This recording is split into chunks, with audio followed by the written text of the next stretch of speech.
Located 3 hours northwest of Phoenix, Lake Havasu City bills itself as Arizona's playground and is famously home to London Bridge. But another landmark that puts it on the map is Havasu 95 Speedway.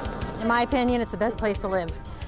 We've got beautiful weather all year long, right out in the middle of the desert. We say we're like a hole in the earth, but you know, it's a fantastic town to live in. The community here is just phenomenal. Abandoned in the early 2000s, the track could have suffered the same fate as many club motorsport venues across the US. That was until local man Bill Rozhon bought the raceway and, together with his family, upgraded it into one of the most scenic quarter-mile ovals in the Southwest.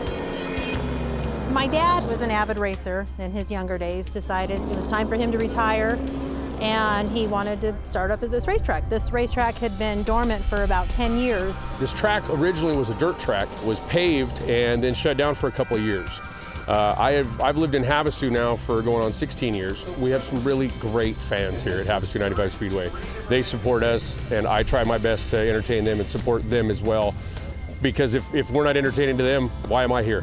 Since the venue reopened 12 years ago, a wide range of grassroots categories regularly visit, including pony and factory stocks, outlaw karts for the youngsters, and the NASCAR-inspired late models. We're going to be doing 100 laps late model racing today. So we got 2 50-lap races. Should be a good time. We actually start on the pole for this evening, and it's a full tube chassis built from the ground up, purely for racing.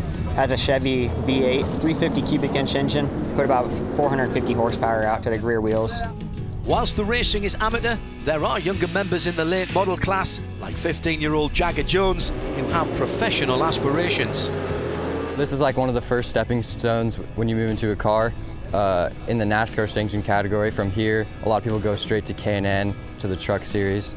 So it's a really good stepping stone if you're trying to make your way to NASCAR or just for anyone. At the other end of the spectrum are the outlaw karts, which race on the infield track. Attracts young people to the venue, something the Rozhon family know is key to its long-term survival. We're trying to bring more younger interests back into the sport. So in the last 2 years, we're starting to see kids come back into racing, and that's really cool.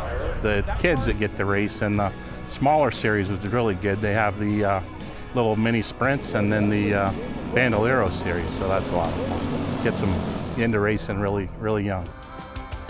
Whatever the reason for coming, there's one thing that's at the heart of grassroots racing and venues like Havasu 95 Speedway: family. And it's that atmosphere which keeps fans coming back for generations.